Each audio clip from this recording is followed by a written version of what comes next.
मैं मंजू कुमारी मीना, सहायक आचार्य, व्यावसायिक प्रशासन, राजकीय महाविद्यालय टोंक। आज हम पढ़ेंगे लीडरशिप, नेतृत्व। नेतृत्व क्या है, लीडरशिप क्या है। हम इसके पहले अर्थ पढ़ेंगे, फिर इसकी परिभाषा पढ़ेंगे और फिर उसके बाद इसकी विशेषताएं पढ़ेंगे। तो अभी हम पढ़ते हैं, नेतृत्व वह गतिशील शक्ति है जो प्रत्येक सामूहिक प्रयास की सफलता के लिए प्राथमिक आवश्यकता है। कुशल नेतृत्व के अभाव में कोई भी संस्था या समूह अपने लक्ष्यों को प्राप्त करने में सफल नहीं हो सकता है। वस्तुतः प्रत्येक संस्था के अस्तित्व के लिए ही नहीं बल्कि इसके विकास में भी कुशल नेतृत्व की भूमिका सर्वोपरि है। इसलिए प्राय यहाँ तक भी कहा गया है कि कोई भी संस्था भी तभी सफल हो सकती है जबकि उसका प्रबंधक अपनी नेतृत्व भूमिका को भली भांति निभाता है।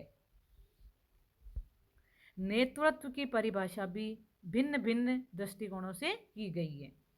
व्यवहारवादी प्रबंध शास्त्रियों ने नेतृत्व को दूसरों को प्रभावित करने की प्रक्रिया के रूप में परिभाषित किया है, जबकि अन्य प्रबंध शास्त्रियों ने इसे उद्देश्यों की प्राप्ति हेतु मार्गदर्शन करने की कला या गुण के रूप में परिभाषित किया गया है। नेतृत्व की कुछ एक विद्वानों द्वारा की गई परिभाषाएं अपन यहाँ पे पढ़ेंगे। कीथ डेविस के अनुसार नेतृत्व दूसरे व्यक्तियों को पूर्व निर्धारित उद्देश्यों को उत्साहपूर्वक प्राप्त करने के लिए प्रेरित करने की योग्यता है। यह वह मानवीय तत्व है जो एक समूह को एक सूत्र में बांधे रखता है और इसे अपने लक्ष्य की ओर अभिप्रेरित करता है। चेस्टर आई बेनार्डा के अनुसार नेतृत्व से तात्पर्य किन्हीं व्यक्तियों के व्यवहार का वह गुण है जिसके द्वारा वे सामूहिक प्रयास में लोगों या उनकी क्रियाओं का मार्गदर्शन करते हैं। रॉबर्ट अल्बानीज के अनुसार प्रबंधकीय नेतृत्व वह व्यवहार है जो स्वैच्छिक अनुगामी व्यवहार उत्पन्न करता है जो कार्य निष्पादन की न्यूनतम आवश्यकता के अतिरिक्त पाया जाता है। वीरचंद कुंज के अनुसार नेतृत्व लोगों को प्रभावित करने की कला अथवा प्रक्रिया है ताकि वे समूह के लक्ष्यों की प्राप्ति में स्वेच्छा से उत्साहपूर्वक कार्य कर सकें। टीड के अनुसार नेतृत्व गुणों का वह संयोजन है जिनके होने से कोई भी व्यक्ति अन्य व्यक्तियों से कुछ करवाने के योग्य होता है क्योंकि वे उसके प्रभाव से ही कार्य करने के लिए तत्पर होते हैं। टेरी तथा फ्रैंकलिन के अनुसार नेतृत्व वह संबंध है जिसके अंतर्गत एक व्यक्ति दूसरों को समूह अथवा नायक द्वारा इच्छित लक्ष्यों की प्राप्ति के लिए स्वेच्छापूर्वक संबंधित क्रियाओं में साथ कार्य करने के लिए प्रभावित करता है। अल्फ्रेड तथा बीटी के अनुसार नेतृत्व वह गुण है जिसके द्वारा अनुयायियों के समूह से इच्छित कार्य स्वेच्छापूर्वक अथवा बिना किसी दबाव के कार्य करवाए जाते हैं। इस प्रकार इन सारी परिभाषाओं को पढ़ने के बाद में हम स्पष्ट रूप से एक निष्कर्ष पर पहुंचते हैं कि प्रबंधकीय नेतृत्व एक व्यावहारिक गुण या व्यवहार है जिसके द्वारा एक व्यक्ति दूसरे व्यक्तियों को स्वेच्छा से एवं उत्साहपूर्वक अपनी संस्था के उद्देश्यों की प्राप्ति हेतु कार्य करने के लिए प्रभावित करता है और प्रेरणा देता है। नेता अपने व्यवहार से अनुयायियों को इस प्रकार प्रभावित करता है जिससे वे अपने कार्य को स्वेच्छापूर्वक करने के लिए तत्पर होते हैं। नेतृत्व दूसरों को प्रभावित करने तथा दूसरों के साथ व्यवहार करने का कार्य है। यह आपसी व्यवहार की वह कला है जिससे उद्देश्यों की प्राप्ति में अन्य लोगों का स्वैच्छिक सहयोग प्राप्त किया जाता है। अब हम पढ़ेंगे नेतृत्व की प्रकृति या विशेषताएं कि नेतृत्व की कौन कौन सी विशेषताएं होती हैं। लगभग सभी विशेषताएं हम अर्थ और परिभाषा में से ही निकल के बाहर आती हैं और हम उन्हीं को पढ़ते हैं। नेतृत्व की प्रकृति को भली प्रकार से समझने के लिए इसकी कुछ प्रमुख विशेषताओं का विश्लेषण करना आवश्यक है। इसकी कुछ विशेषताएं इस प्रकार हैं।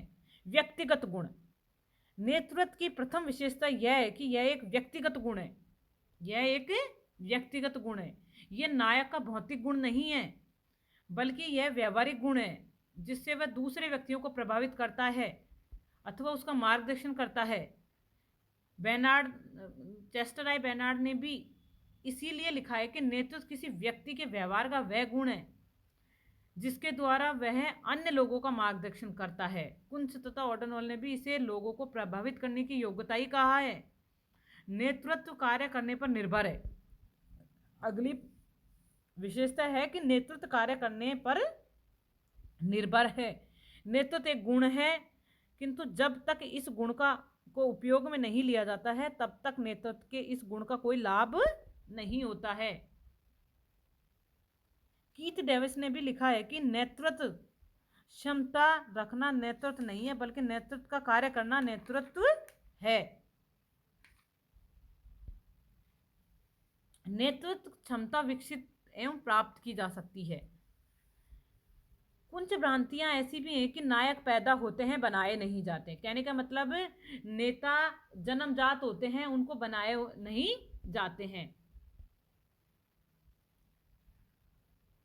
किंतु आज इस धारणा का कोई महत्व नहीं है। अब नेतृत्व क्षमता का व्यवस्थित विकास किया जाता है। लोग स्वतः भी नेतृत्व क्षमता का विकास कर लेते हैं। इसीलिए प्रोफेसर रॉस एंड हेनरी ने ठीक लिखा है कि नेतृत्व क्षमता जन्म लेती है, विकसित होती है तथा इसे प्राप्त किया जा सकता है। अनुयायी, प्रत्येक सिक्के का दूसरा पहलू भी होता है।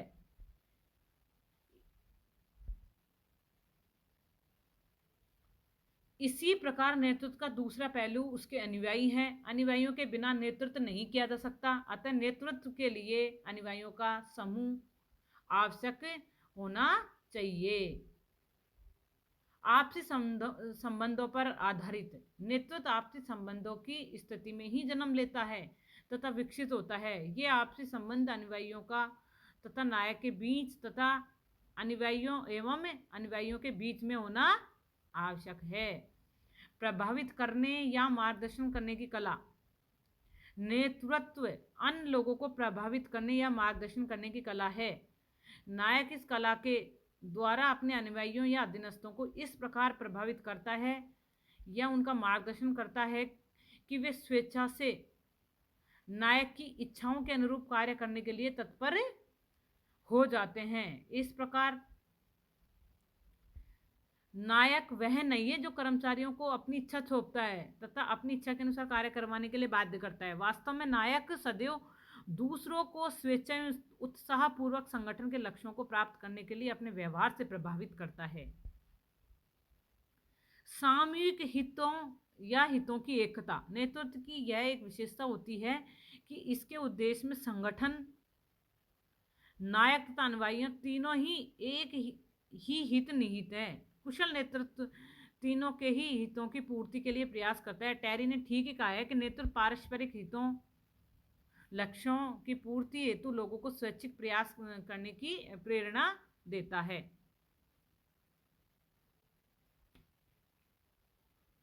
गतिशील प्रक्रिया। नेतृत्व एक गतिशील प्रक्रिया है जो निरंतर रूप से चलती है। जब तक व्यक्तियों का समूह या संगठन विद्यमान रहता है तब तक नेतृत्व की प्रक्रिया भी चलती रहती है। गतिशील शक्ति या कला।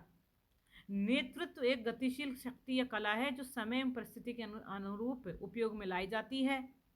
दूसरे शब्दों में नेतृत्व के सभी तरीके, विधियों, शैलियों को सभी परिस्थितियों में समान रूप से लागू नहीं किया जा सकता है। समय तथा परिस्थितियों के अनुरूप चातुर्य का उपयोग करते हुए नेतृत्व प्रणाली या शैली का उपयोग किया जा सकता है। अनुकरणीय आचरण। नेतृत्व की सफलता नायक के आचरण पर निर्भर करती है। अतः नायक का आचरण ऐसा होना चाहिए जिसे अनुयायी अपना सकें। औपचारिक एवं अनौपचारिक। नेतृत्व की यह भी विशेषता है कि यह औपचारिक और अनौपचारिक दोनों रूपों में पाया जाता है, किंतु वह कभी कभी अनौपचारिक रूप में भी अपने समूह या अधीनस्थों का नेतृत्व कर सकता है। लक्ष्य प्रदान। नेतृत्व लक्ष्य प्रदान होता है। प्रत्येक नायक सामूहिक एवं व्यक्तिगत उद्देश्यों की प्राप्ति के लिए ही अपने अनुयायियों का अधीनस्थों के व्यवहारों को प्रभावित करता है अथवा उसका मार्गदर्शन करता है। सभी प्रबंधक नायक नहीं होते हैं। नेतृत्व की अंतिम किंतु सबसे महत्वपूर्ण विशेषता यह है कि सभी प्रबंधक नायक नहीं होते हैं। दूसरे शब्दों में नेतृत्व एवं प्रबंध में अंतर होता है। प्रबंधक दूसरों से कार्य करवाता है जिसके लिए उसके पास औपचारिक अधिकार होते हैं, जबकि नायक नेतृत्व के द्वारा लोगों को स्वेच्छा से कार्य करने के लिए प्रेरित या प्रभावित करता है। सकारात्मक एवं नकारात्मक नेतृत्व सकारात्मक एवं नकारात्मक दोनों प्रकार का ही हो सकता है। आज हमने पढ़ा नेतृत्व का अर्थ, नेतृत्व की परिभाषा और नेतृत्व की विशेषताएं।